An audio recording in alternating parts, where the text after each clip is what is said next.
everybody, and welcome to the Universal Court of Truth. This will be the final time that court is in session here on the Murphy's Multiverse YouTube channel because we are talking about the She-Hulk Attorney at Law finale.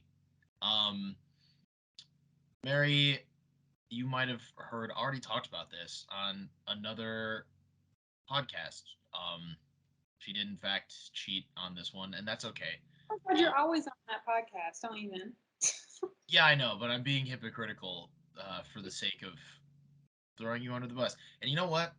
I didn't listen to that podcast because I was like, I don't want to know what they talked about. I don't want to know how it played out. I'll listen to it after we record this and see how similar certain things were. I didn't want to be, like before they're making a movie and directors look at their actors and they're like, don't read the comics. I don't want it to affect your performance, which is a weird take, but now I understand because I didn't want it to affect how this played Mm, out. Anyway, like we have a lot to Betty. talk about. There's a lot going on. There's a lot going on in the this 20 something minute, 30-minute finale.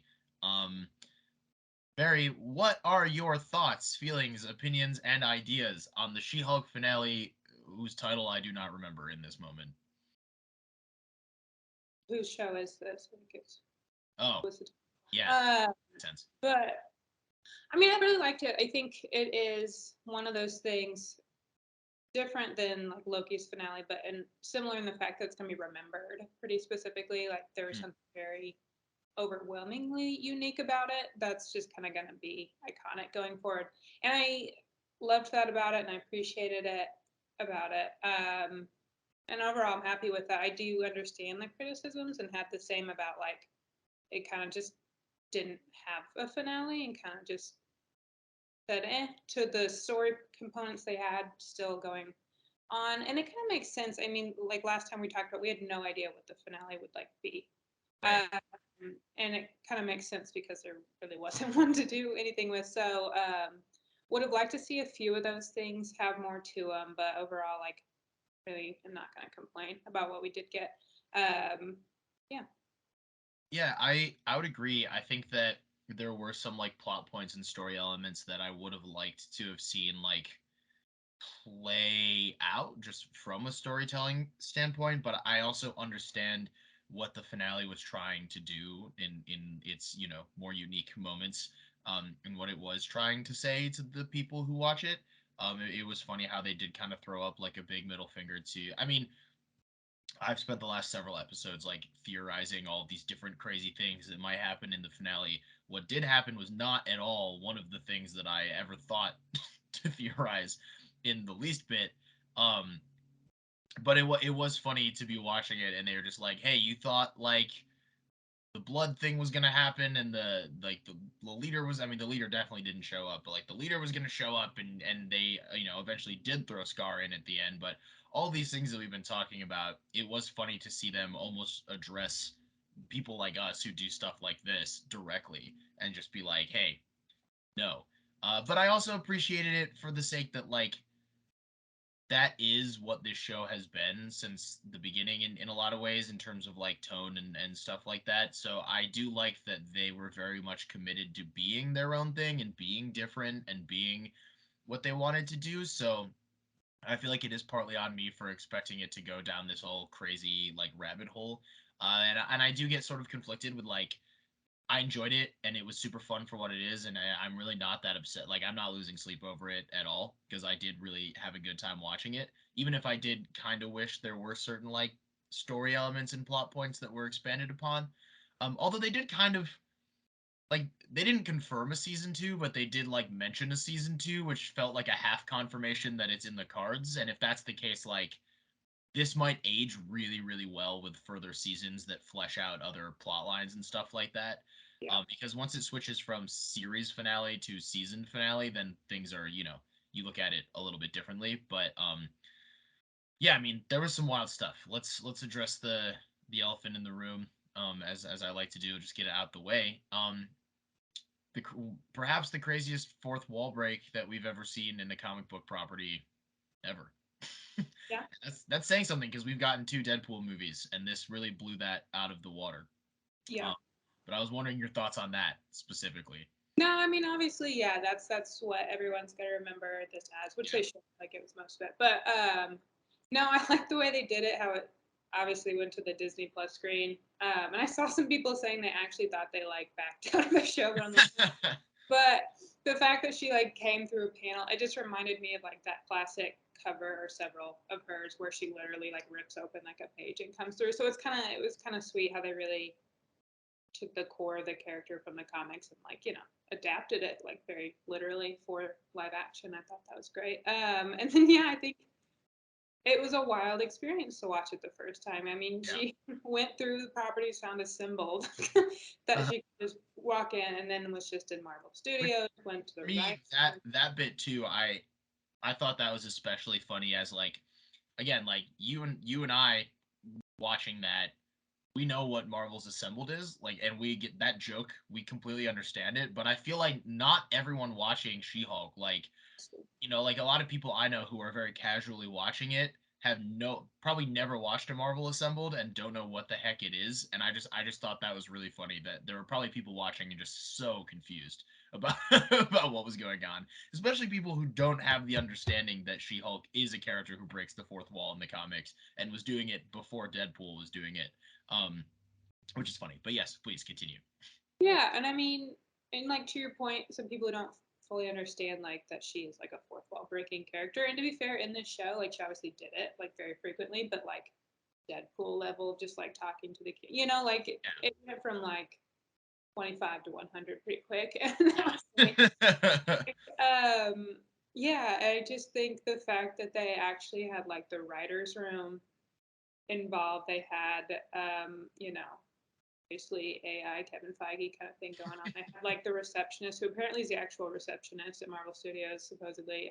I just think it's so funny how all these things that fans and people like us who talk about it, or people who've just been involved in this community for so long, like all these things people joke about and think about, like She-Hulk went and like interacted with. Just And I addressed it thought so that, directly. yeah. And so like it was just kind of like hard to like process because it's like I know what all this is, but like how am I watching it?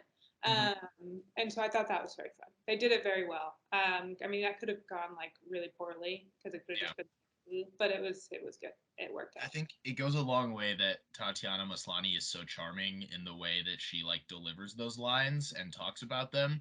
I think that there are ways that the exact same dialogue could have been delivered and come off. Like I saw someone online say that it felt cynical, and like I guess to me it did feel like pretty lighthearted and in jest, but I do think there are ways that that could have come off like very cynical or come off like an insult to the audience or something, and people would have been even more mad. But I didn't take it that way. Like it just felt so self-aware and humorous, and like I liked it a lot, especially like them making Kevin Feige an AI robot that like has this algorithm that just creates everything. That was so funny. That was the funniest way they could have gone about that to me. Um, I laugh my ass off. There's the swear word that you always want. Mary always wants me to swear on this, and I don't. That's true. I just feel bad when I do because me does. Um, I don't think that. anyway, Mary is always messaging me and is like, "You need to swear all the time," and it's really crazy. Um, and I feel like it's Like, really over the top. And it's just like a thing I have to deal with. It's not, you guys don't have to worry about it too much. gonna Anyway, talk to but you yeah, about. I did. I laughed my ass off when they revealed that Kevin was a robot, AI sentient thing, and it was hilarious. And seeing lots of Age of Ultron footage was playing on that screen. I don't know why that really stood out to me. I was like, I feel like for me, that's one of those movies that I've always really liked from the MCU that everyone else doesn't like. So whenever they acknowledge it openly, I always get really excited. And there was like a lot of Age of Ultron footage playing in Kevin's office, and I enjoyed that a lot. I don't know why I felt like mentioning that because I thought it was wonderful. Um, but the episode also started with kind of a wonderful fourth wall break in and of itself. and that they parodied the 1970s The Incredible Hulk series, and they got Mark Ruffalo involved as like a Bill Bixby-ish uh, David Banner, because he was David Banner in that show, not Bruce Banner. And yeah, I thought that was really funny and really well done, and I like that a lot. I feel like in one of the trailers we saw like a brief image of that, and I wasn't quite sure how they were gonna incorporate it, and just seeing that they just fully were like, yeah, we're just gonna do the intro for funsies. I like that a lot. That was Yeah. really good. I know they packed so much into this finale. I mean, because honestly, like I kind of forget about that given what happens, later in Yeah, the episode. But like that on its own in a different episode would have been much more enough. of a standout moment. Yeah, it's interesting. Yeah, and again, don't know why anyone's listening to this if they don't know this, but for the sake of this being a video breakdown, I will very briefly explain. If you were watching this finale and the beginning was very confusing to you and you didn't understand, you might be a younger person and you might be someone who doesn't know a lot about older TV or the history of the Hulk. But in the 1970s, there was a live action TV show called The Incredible Hulk that starred Bill Bixby as David Banner. And it was like one of the first successful live action Marvel properties ever.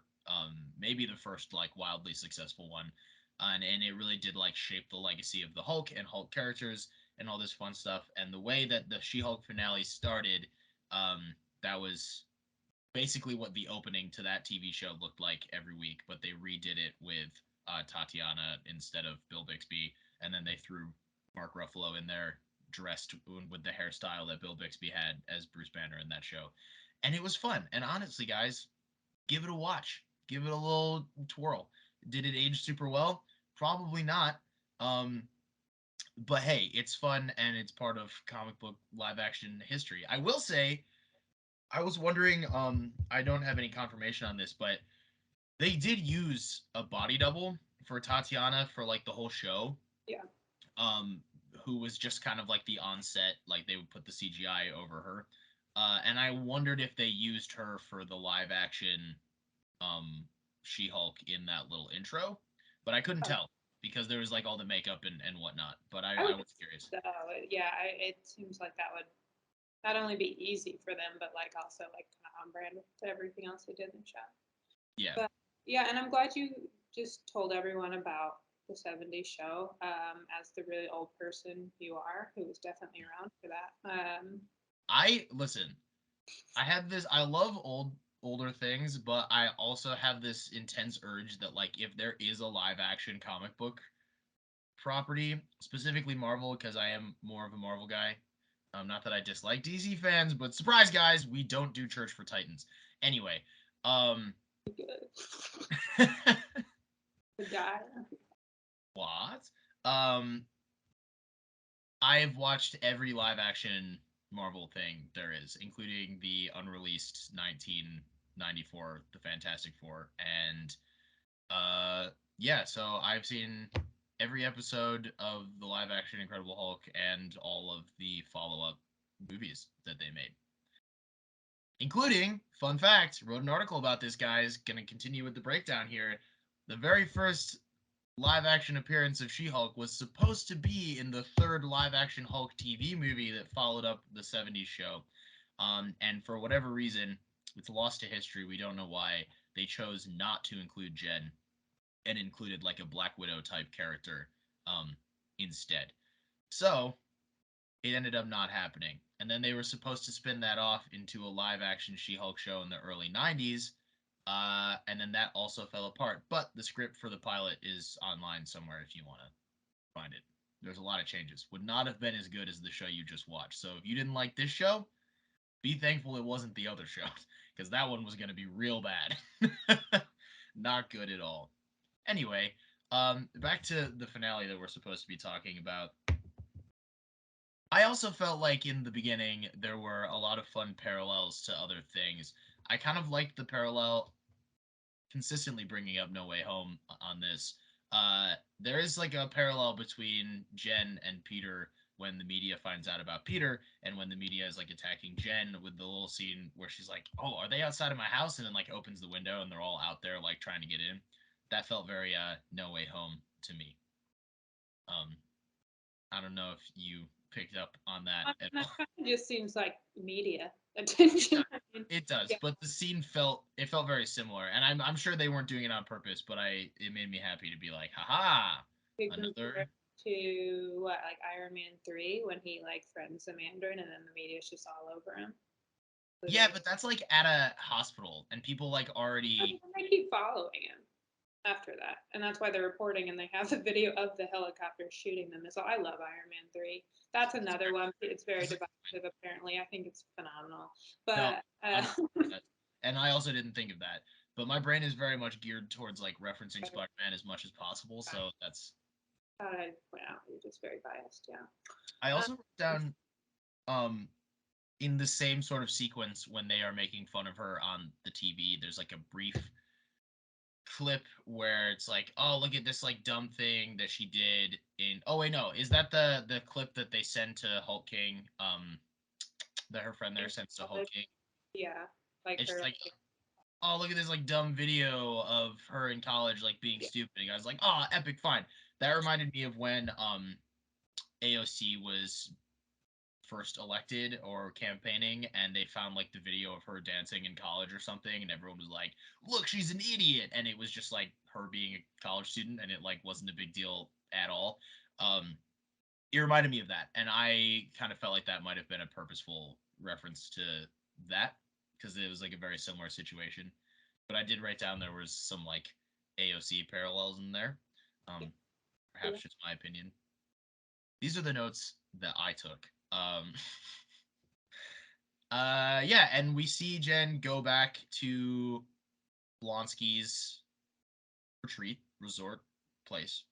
And there's a lot that goes on there. I like that she described it as a like a mental health break. She's like, I'm not running from my problems. This is a mental health break, and then left. I was like, I've said that a lot. So with you on that one, Jen. But I was wondering your thoughts on the whole reveal about Blonsky has been secretly becoming the Abomination and is like low key hosting. Again, this Yeah. is all a metaphor for like QAnon and like right wing stuff and all of that, like very clearly, and the fact that he was like involved with all of that. Yeah, that was interesting. So I think the fact that he was like secretly like transforming was like not a twist. Like I mean, the episode 7 when they go up there because his like monitor or whatever went off. Like clearly it wasn't because he was chasing the chicken. Like so, I mean that was kind of. And I think there were theories that he was secretly like a bad guy and he was gonna like turn back into that sort of towards the end of the series, blah blah. So I think that in and of itself that he's not like totally reformed was not a surprise. And I was interested because yeah, he was like hosting that, I don't know what to call it, gathering Yeah, conference. I don't know. And so I was like, and is he shit like I mean I get he's an abomination, but is he like shitty like that? You know, like I just but the way it ultimately gets reconfigured after the fourth wall break, it kind of seems I don't know. I don't know if they meant to like really connect him to that ideology at all, or if he was just right. like he said he was making money and that's just kind of how he did it. And Because when Jen barges in and they're like, "Oh, that's Hulk King and this is intelligentsia and yada yada yada," he almost seems confused, like he doesn't realize what the event was. Someone just paid him to show up and act cool. yeah, and I think that is the ultimate thing. But I think, yeah, I think it wasn't that explicit one way or the other, so it kind of looks not great. Maybe they didn't care, but like I was kind of sad if he was. I'm like, oh, like, I And don't this, think he's like violent and angry, but this is too far. But no, but he was very protective of Jen. Like once she barged in, like people were kind of coming after her, and he like picked her up yeah, and stuff. But I will say, once everything started like all happening at that retreat, that's when I was like, something's weird here. Like yeah. that's too much. Like like maybe it'll be fun. Especially when Like he showed up like totally randomly and was like, "Get away from my cousin," and it was just, I was like, "Oh, this is oh, not yeah, set up." Like they referenced him earlier in the episode, but it just felt very random. yeah, And I know like the moment where he starts fighting Abomination again, like that's a crowd pleasing. Like they designed that to be the moment when people are on their couches, like, yeah, Hulk Abomination rematch. We've been wanting it since 2008, and they're like freaking out. And then that's like the perfect moment to stop and have the fourth wall break. But it did feel weird, and I was like not I wasn't not enjoying it per se, but I was also like, this is a lot of stuff going on. Yeah, and it progressively got more and more like clear that like it was trying to be over the top. I think Yeah, by the time Bruce just, jumped down and just said yeah, something cheesy, I think by then it was like, what? But I still wasn't predicting her to pop out of the Disney Plus screen. yeah, But it did like build up to that, I think. The thing I wish we got from this episode slash finale that seems like we're not going to get because of the way it ended, and it's the main thing I wish we got was that like journey, or I don't know what to call it, from when she kind of had her lowest low at the end of episode 8, mhm, beginning of this one, to like the end of this. She's like confident. She's both She-Hulk and Jen. She's superhero. She's Laura. But there's like this really dark like period where she kind of has to go through some shit to get there, and I feel like that's what I wanted from the show yeah. ultimately. Like seeing Jen really tangle with the fact that she did lose control for a second, and like have to deal with like that media perception. Yeah, and she lost her job, and I thought she would, but I thought to like watch more like her get back into that. And to be fair, I don't know that at the end we know she got her job back there. And in Yeah, the comic, she gets fired from that firm and goes and starts her own practice. So maybe if we do have a season 2, that's where we will find her in that sense. But we just didn't get like that. I really wanted that. And or I wish it was like still open so that if there is a season 2, that seems like a real possibility, but they kind of just skipped over it. So that's the one thing I was like, I feel like actively, but like genuinely disappointed about that we didn't get. yeah. Obviously, I wish Plus, we got more of like, plus, by the time they were to like make, they could make a season 2. Realistically speaking, it feels like she would have already appeared in like other. Because they make the joke of he's like, I'll see you in the movie or something. She's like, really? He's like, no. But I mean, we know like Kevin Feige, the real Kevin Feige, has already stated that she is going to appear in movies. So like, yeah, we know she'll probably be in the next Avengers movies. Like we, based on the ending of this, there's a very real possibility that they find a way for her to show up in Daredevil Born Again. Like there's a real possibility that some of these questions are answered before season 2, and you're right, because none of those are going to be her projects, they won't have the time to explore those questions in the way they could if she was the protagonist. So like by the time we get to season 2, they probably will have sort of like skipped over it. um yeah. yeah, and I agree with you when I feel like there was some really interesting stuff in this show that they could have taken a deeper dive into. But then again, my conflict comes back to when she is talking to AI Kev, and she's like, "Can we at least agree this is like a legal comedy, and like I don't want all of this that's happening, and I want it to be a legal comedy and not what it's devolved into." And he's like, "All right, fine." Which almost makes me feel like, does season 2 is it even more of a legal comedy than like what we saw in this season? I feel like season 2, if it happens, is Yeah, going to be much more of the, I don't know if sitcom's the right word, but very much like the episodic. We're gonna get like Donnie Blaze type episodes each episode. yeah, That's what I would picture. I kind of pictured this from this season, and then obviously towards the end we got a lot of different stuff, which was good too. It's fine. I will say, AI Kevin Feige, when she says like legal comedy, he's like, if that's what you want to call it. Yeah, so I did like that. I thought the ending of the last episode that got really dark really quickly. I really liked that, and it yeah. started to play out and then skipped over it. So I wish that. You know what I wish we got more of? We got a little bit in this episode. Bug. I knew you were gonna say Pug. I mean, and like things Good like that, melody. I think season 2 will be great for. Like we'll have a lot more of that stuff. But like me, I'm glad we got some more of him in the finale. But he's just great. Like he's just He's such so a good. yeah. And you know what's funny is I saw someone online say they felt like Josh Segarra, that's the actor's name, right? I think I pronounced that right. That he was like wasted as Pug, but they didn't mean it. I agreed at first, and then in the sense that they didn't use him enough, and then I realized what they meant was that he should have been playing a different character and not Pug. Like they're like, oh, you've wasted his talent on this like worthless character. That I don't agree with because he's so good as Pug, and I think if you give him more time, this is his guy, and it's so wonderful. And I mean, he's just consistently comedy gold too. Like when he's trying to infiltrate and he just doesn't like and Ginger Gonzaga, I'm blanking on her character's name for some reason. Yeah, when she's like telling him how to be gross over the phone and he just like can't do it. It's so funny. Yeah, and she's great too. And we got a little bit more of her.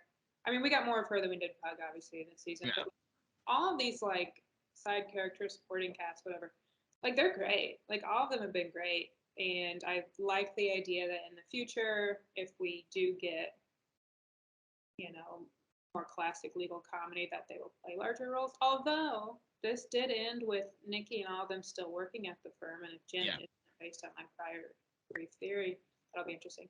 But no, but Pug's so great. Yeah, And yeah. also I would have really another character I would have really liked to have seen more of in the finale. To your point of what you feel like they should have explored more. I mean, I agree with you. Is Mallory Book, because I feel like she was one of the most underused characters with like a lot of potential for like this whole season. And I think that they have that episode where she does get sort of close with Jen.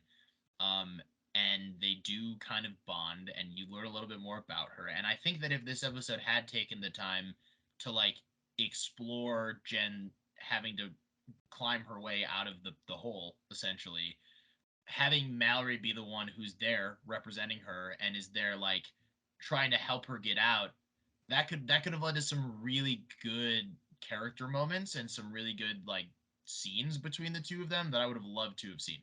I really, and I've said this before, but I strongly believe, could be very wrong, that that character had much more of a role initially, and it just didn't make it into the final product. I Yeah. mean, for several reasons, I think that. But I mean, in the comics, she's like the rival for Jen, like as a lawyer. Mallory's like the top lawyer at the firm. Jen's trying to be that. So they don't necessarily have a very chummy relationship. But I mean, obviously, you could work with that, get there. But because of that, it did seem odd how much they made it clear that she's in the show, but then she didn't really have a role Mm. in the show for the most part. And then that one episode, like you mentioned, she seemed to get the focus, but it was like, okay, for what? Yeah. I really do think she, and probably a lot of these other characters, but like got a lot kind of taken out before they finalized the product. But I agree. I think, yeah, there's definitely a lot more potential for those two, Jen and Mallory, to like bounce off each other. Do stuff like it could, yeah. Yeah, I like the relationship Jen has with her coworkers at the firm, and I like you said, I would like to see a lot more of that. And if season two is more of the like sitcom, legal comedy as Jen herself describes it, that would mean that the idea behind season one was sort of we need to convince people of the legal comedy idea and like make it still sort of a Marvel show and then like convince them that we can do this like sitcom based thing too, which is fine because it's led to some really fun, cool, unique moments. But also, I part of me does kind of wish they just did it and like didn't care, like didn't have to have a full season of like build up to legal comedy, if that makes sense. I will say, well, first of all, we can break down why we keep talking about season two like very objectively. Yeah, In the fourth wall break, at least twice, when she's in the writer's room, they're already talking about, okay, so in season two should be an extended dream sequence, which obviously sucks and we shouldn't do that, but that was yeah, a joke. But yeah, they talk about it very much like, it's already happening. And then AI Kevin Feige, maybe Jim said it, but in that conversation, it's brought yeah. up Jen exactly. says to AI Kevin Feige something about like what she wants in season two or something along those lines, and AI Kevin Feige doesn't deny it. Like he tells her that she's not going to be in the movies, but he doesn't deny the season two or like being in other TV shows and stuff. Um, so it felt like workaround confirmation of like a season two. Confirmation. I was honestly expecting kind of Loki style in the credits for it Yeah, to like stamped on something because it was so matter of fact. Which could in theory just be playing with the audience. I get that, but the reason it being like this kind of actual legal comedy, like you were just saying, as a season two makes a lot of sense in a lot of ways because, like you mentioned, she could be popping up in a lot of places where like the Yeah, story of the MCU is like happening. So it's not hard to throw in a season that doesn't affect any MCU story anywhere at any time and still be a great time. yeah. So it's ideal in that aspect. Because yeah, she could be in a lot. She could be in Captain America 4. No, she totally could, especially if Captain America. Because listen, I had these theories. Obviously, they showed like directly at people like me who have these theories. It was like, "Ha, you thought," and I was like, "Ah, part of me knew you were gonna do that. I didn't think you were gonna do it this way, but part of me thought you were gonna do that." Um, I do still think because like the intelligentsia is still could be sort of a thing. Um, Not to sound like too much of a crazy theorist, but like Jen is like, I don't like Todd getting Hulk powers. Like that's dumb. We're not doing that. And then she changes that. But like it very much could be, we find out Todd wasn't the real mastermind behind intelligence. This is all very much like Mephisto theory level stuff. This stuff will probably not happen. Like, But like what I'm saying is there is hypothetically still a chance that Captain America 4 turns out to be a very like Hulk centric movie. That the chances are still there. It's not completely gone. Yeah, and there's already rumors that she's gonna pop up in Captain America 4, and she could. But it will be very interesting to see how they take this character who exists normally in like a fourth wall breaky, comedy setting, and then put her in like Captain America 4, which is already being described as an intense spy thriller that's the true spiritual sequel to The Winter Soldier. So like that would be interesting to see how that. sequel. Yeah, cuz That's like a dramatic term. it's but that's I'm using the dramatic term to point out that like they're being dramatic about Captain America 4 because it's supposed to be a very serious movie, and it will be interesting if noted comedic fourth wall breaking She-Hulk pops up. Like when she's in the movie, is she suddenly more serious for the sake of the film? Does she break the fourth wall and like say, "Hey, I'm gonna be serious for like this movie," and then like pop back? Like, do they allow that to happen to like affect the? It's gonna be interesting. I guess is my point to see how she like fits into other projects that aren't based around her specific vibe. Yeah, my guess is she's going to be a bit more traditional in the team up sense. Not necessarily at every instance, but I think, right, if you're in a more serious film, they're probably, the people who are writing that film who do include her, are probably not going to be like, bro, let's have her talk to the camera and make a joke out of something right Yeah. now. So I would think she'd be more traditional in those sense, but probably depends on the writers and the scene and whatnot. But and just from my experience reading comics, when she is in those team up things, she's not quite the fourth wall breaky same character like she is in her solo ones. But that's Yeah, the and comic. I guess I could see her showing up in like a serious one, not breaking the fourth wall at all, and then in a hypothetical season two, referencing in the first episode, like, "Hey, did you see me in those other movies? Like, I didn't break the fourth wall because those were serious, but now we're back to my show," and then like hopping or whatever, something along those lines. Um, oh man, what else is going on in this? There's like so much stuff that I'm almost like forgetting. There is an after credit scene. It does return to hop back to Abomination really quick. I keep forgetting about that. When I watched it the second time, I'm like, what is this post credit scene? I'm like, oh yeah, I forgot. But yeah, so yeah, it does harken back to earlier when Wong was helping get Abomination out of prison. He's like, he wouldn't even come with me to Kamertage. It's lovely this time of year. Yeah, Now, and now he's thrown all that to the wind because he's back in prison for another 10 years. So he's like, I guess I'm going to Kamertage, and that little post credit scene does leave the door open for Abomination to show up again elsewhere because now we know he's not in prison. He's actually like a student, or maybe he's just hanging out at. I don't know. It's a very if you had told me years ago like the path that Abomination would be on as a character in the MCU at this point, like it would sound ridiculous. Like it is nuts like some of the things they've done. Um so we have that. I don't really know if he's going to show up again. You know, the next logical place that he hypothetically could have shown up in that makes the most sense would be Thunderbolts.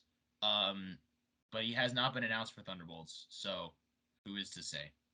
Um, Yeah, I love all the Thunderbolts theories that like they just didn't announce like 5 extra people. Like yeah, maybe like I'm like it's possible, but I feel like if they planned on having Abomination be part of it and he's already in She-Hulk, like it feels yeah. like they would have just said he's gonna be in it. Like I don't know what the Yeah, and it's interesting. I don't know. Part of me like hopes some of the theories are true because I like characters like Zemo, for example. But it's like that would have gotten people excited. Like, why wouldn't they have announced that? For example, or about where's Zemo? Hold on, I'm gonna find him. He's on here. Zemo is on this shirt. There he is. I thought he was on the other side. Zemo. hey, but All of that because I got excited about Zemo. it seems like when they first announced the Thunderbolts roster, why wouldn't they have included what arguably were the coolest characters other than like And the ones that felt the most obvious. Like yeah, everyone assumed yeah, that Zemo was going to be in it, so why hide the? yeah. Honestly was Elena and their Bucky's in it, and then the rest of them I'm like, like I know who they are, but That's the big. This is like a whole other. it's a whole other thing. It's a whole other thing. Abomination post credit scene. Could he show up in Thunderbolts? Maybe. Not Good. announced. Maybe. Of the announced projects, aside from Captain America 4, if it does do the Hulk thing, Thunderbolts just feels like the most likely spot to put him. Yeah, it does. I agree with that. I like how Kamertage slash kind of the Doctor Strange, more Wong side of the Mhm. MCU now is kind of this catch-all of like Yeah, weird stuff. they took Shield's place as like the thing that is just in everything now. Yeah, Wong. Yeah, I like that. What's next? Secret Invasion. Yeah, let's have Wong in that. Why not? I mean, you can Uh, throw him in whatever. Into the holiday special Wong. I mean, like that could be our thing. And Wong, Benedict Wong specifically, is very good at organically switching between being funny and being very serious.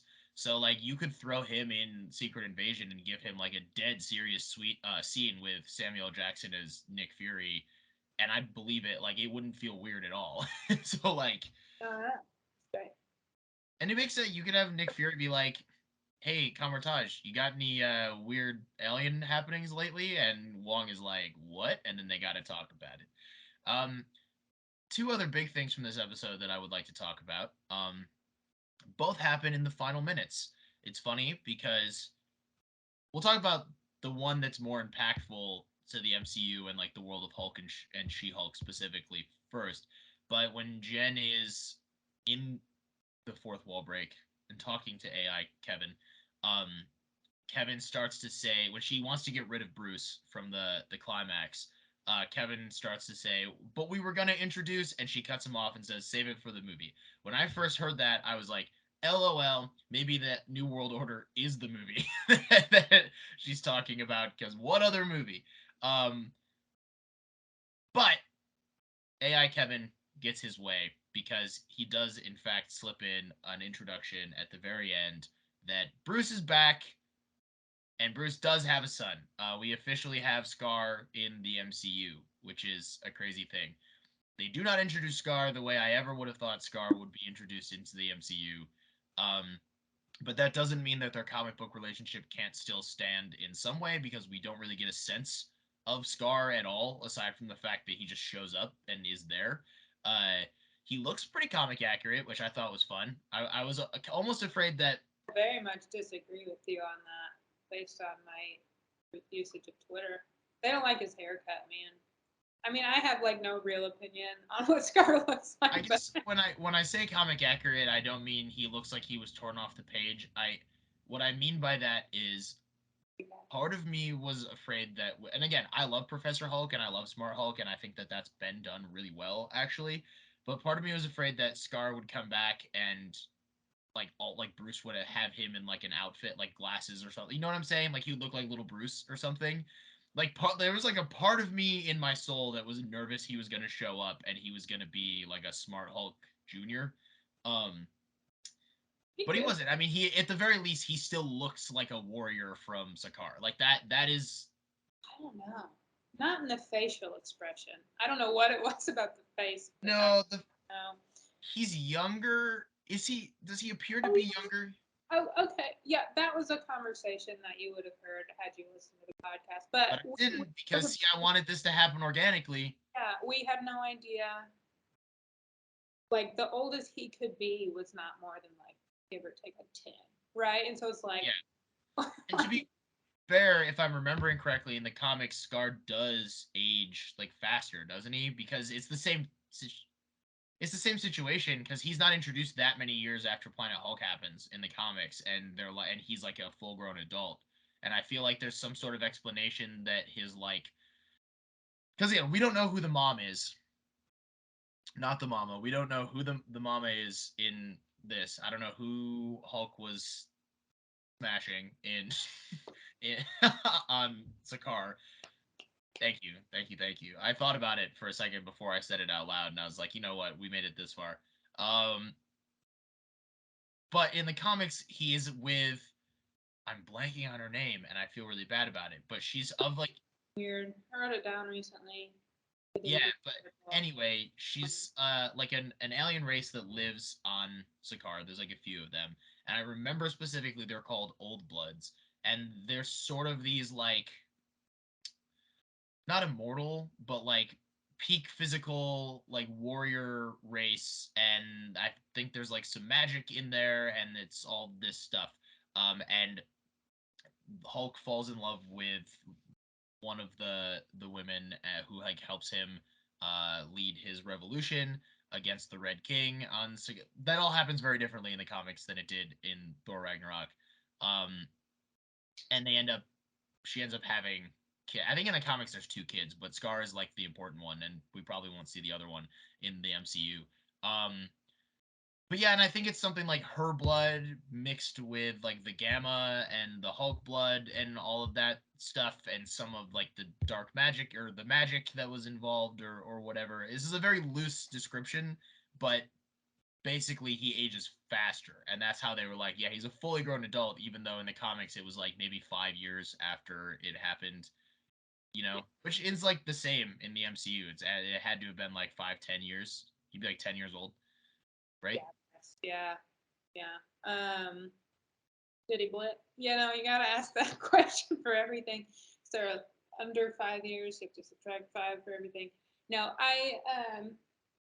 one thing that's so interesting about that is so much of that in the comics is very heavily related to the comics version of what happened on Sakaar that we just did not get in Mm-hmm. the MCU. So it'll be interesting how they kind of reconcile that with, to the extent that they want to use arcs that stem from it, like how Mm-hmm. exactly they go about that. It's Yeah, just and that's something that I was trying to grapple with, like because there were rumors. I mean, obviously for a while that Scar might be popping up, especially when we talked about it on here when he was called to Sakaar. We were like, well, that's got to be one of the possible reasons that he was called there. And it's the same thing, like the way Planet Hulk plays out in the comics compared to how it played out as like a B plot in Thor Ragnarok is so dramatically different. Like I have absolutely no idea who Scar's mom would be, unless it's like Valkyrie and he's like half part yeah. Asgardian. I don't know how much they're gonna have to like go back and explain shit. I mean, to be Yeah. fair, some like obviously, but yeah, it is interesting. Um, from my understanding, I'm not familiar with this, but in the comics, when we're first introduced to Scar, like he really does not like his No, dad. he doesn't. That's Yeah, his whole thing is that he blames his dad for he because Scar is okay, let's break this down for the folks at home. Again, I just kind of explained how the setup to Hulk smashing and all that fun stuff. Um the way Planet Hulk ends in the comics is Hulk doesn't like Bruce doesn't leave with Thor and come back to Earth or any he doesn't get shot down in the beginning of Infinity War, yada yada yada. He let like Hulk wins. Hulk takes over. He takes over the body. He's gonna be in control for now. And when Hulk leads the revolution on Sakaar and overthrows the Red King, he like they make him their new ruler, and he is the ruler of this planet, and hence the name Planet Hulk eventually. And he rules, and he has his kingdom, and he's a good ruler. Like he doesn't replace the Red King and become evil immediately or anything like that. Um, but he's doing his thing, and then the ship that the Illuminati sent him to Sakaar on, because in the comics he gets sent to Sakaar by the Illuminati because they think he's too dangerous to stay on Earth, so they send him thinking he's going to end on a planet that's uninhabited, but he gets sent off course and ends up on Sakaar. There's like a nuclear bomb in it, essentially, that we're not going to get into it. It turns out the Illuminati didn't actually do it. It was Meek, who's in the MCU. Meek is a bad guy in the comics. Meek helps him overthrow the revolution. Comics? I did not know that. Yeah, in the comics, Yeah. Meek is the one responsible for the destruction of Sakaar because Meek goes in and tampers with the ship and creates a bomb because he thinks there's like this whole thing, but he basically thinks he's doing everyone a favor, doesn't realize like the capacity, blah blah blah blah blah. It explodes. The planet is destroyed. Hulk's whole family dies. All of the people he just spent all this time trying to save die, and the only people who survive are Hulk and his gosh, they're called like his not war crew, Warbound. Hulk and his Warbound, which are like the people who overthrew the place with him. They all survive, and Hulk thinks the people of Earth purposefully destroyed his planet, his peace, his life. And Meek doesn't tell Hulk because Meek sees how mad Hulk is and is like, well, if we go back to Earth and you, like my king, the Green King, take over Earth and enslave all of its people, we'll just have a new planet and it'll all be fine and you'll never be mad at me and it's cool. So he goes all the way back to Earth, and it's not until like the end of the World War Hulk storyline that you find out the twist that it was Meek. And then Hulk, I'm pretty sure Hulk kills Meek. Maybe he doesn't, but someone kills Meek because Meek is not no bueno. Um, I don't know how I've gotten this far.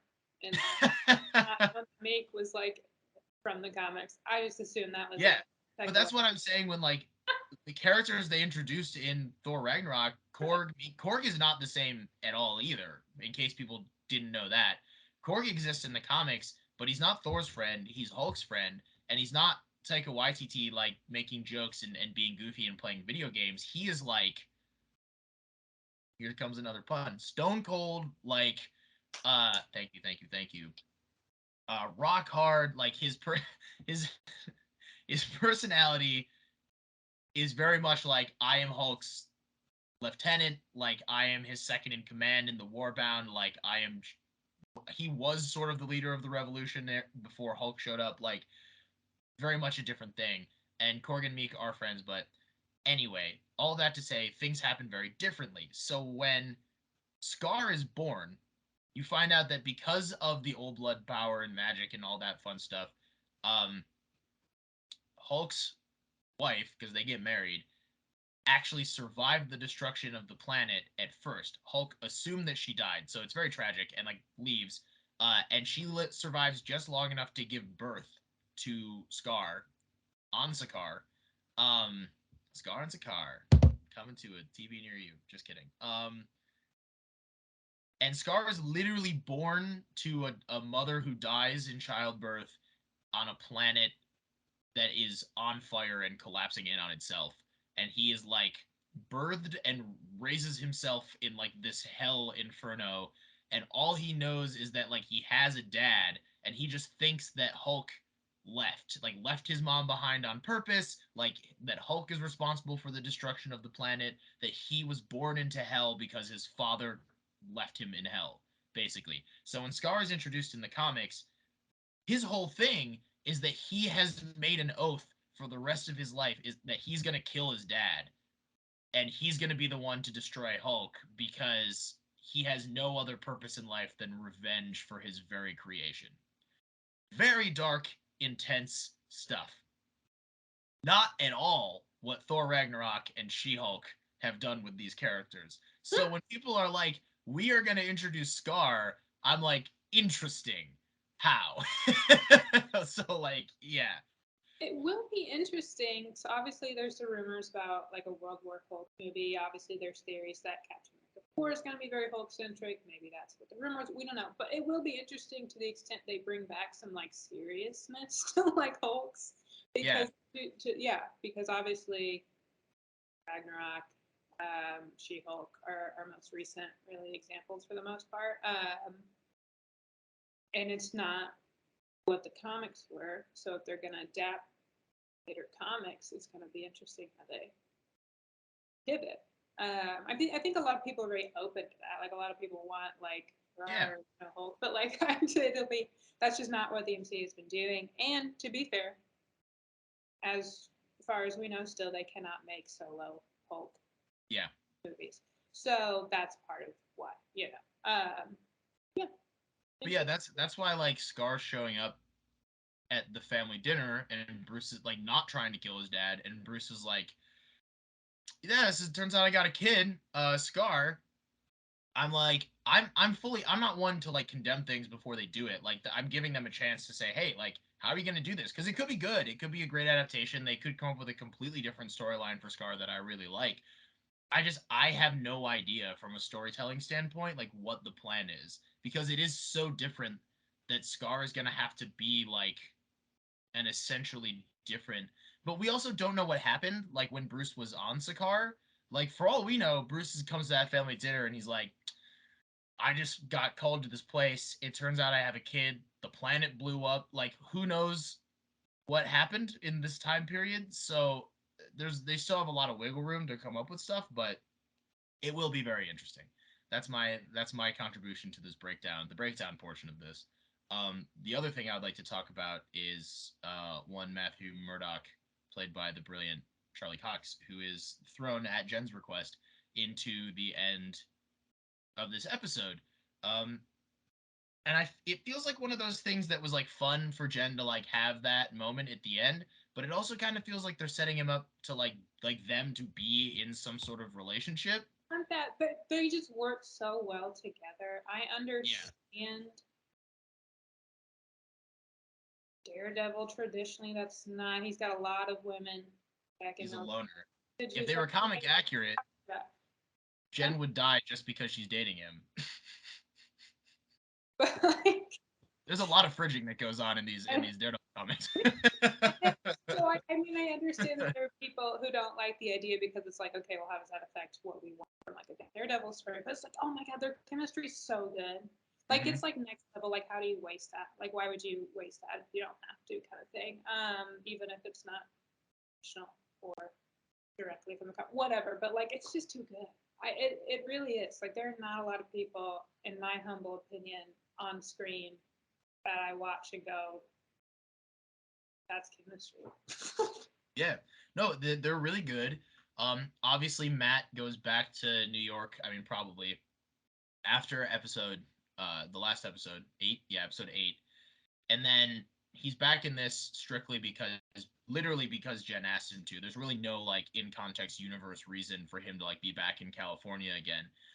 But then he like stays for the family dinner and they're like asking about kids and he's like, I'm really just here to visit, and it feels very likely that that is the case for at least right now. Yeah. um and that he is gonna go back to New York, and maybe he references Jen, maybe Jen does show up, but like he really is just visiting for that moment because Jen alters reality for a quick sec.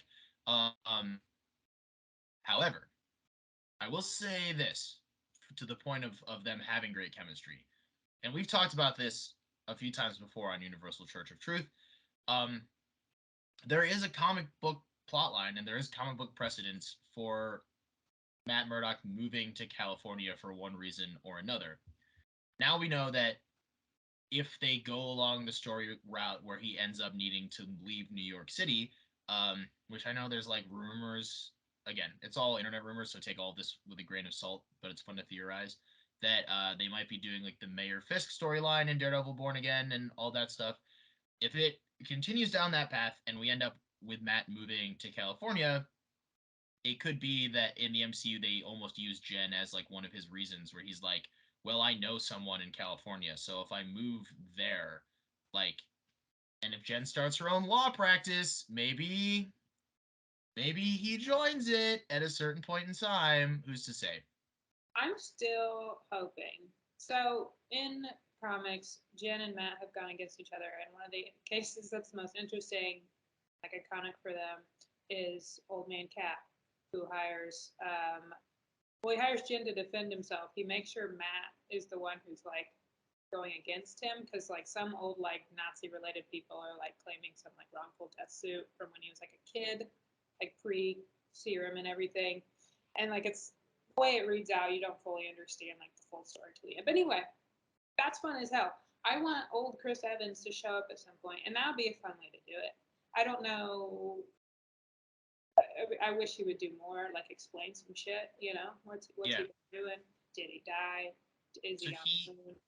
But like I still want that to happen. That would just be a fun thing, but kind of out a of big ask. Yeah. curiosity, um, strictly out of curiosity, he wants Matt to be the one going against him because he knows that if Matt is the one representing the Nazi people, that Matt will like be doing the right thing on the low.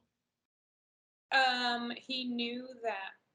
Yeah, Matt would not go easy on him just because he was Captain America and he knew him, and he would like do the best he can, best case Got you. against him, and then he trusted Jen the most to be the best lawyer essentially to get him out of it. But essentially, it's so that he would clear his name with that suit in the best way possible because it was very Yeah, much that's done fair. after. Yeah, I like that. I like that a lot. I would love to see that happen.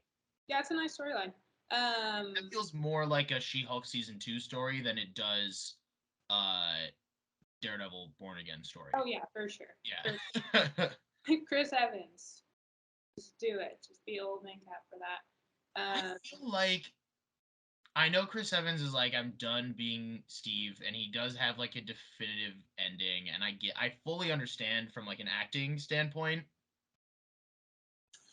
but I also feel like I don't know, like if your character's not going to die and you're still around, there's still a lot of interesting stuff you can do. Like I think that letting yourself age to that point, you've just opened up like a whole new storybook. Like there's a whole new angle you can take on this character and explore, and it'll be really There interesting. has to be like something. I mean, and maybe there's not, but to our point, like we got obviously a very Well, Stark is dead type of thing. We got, oh, Steve's no longer our Captain America definitive moment, cool.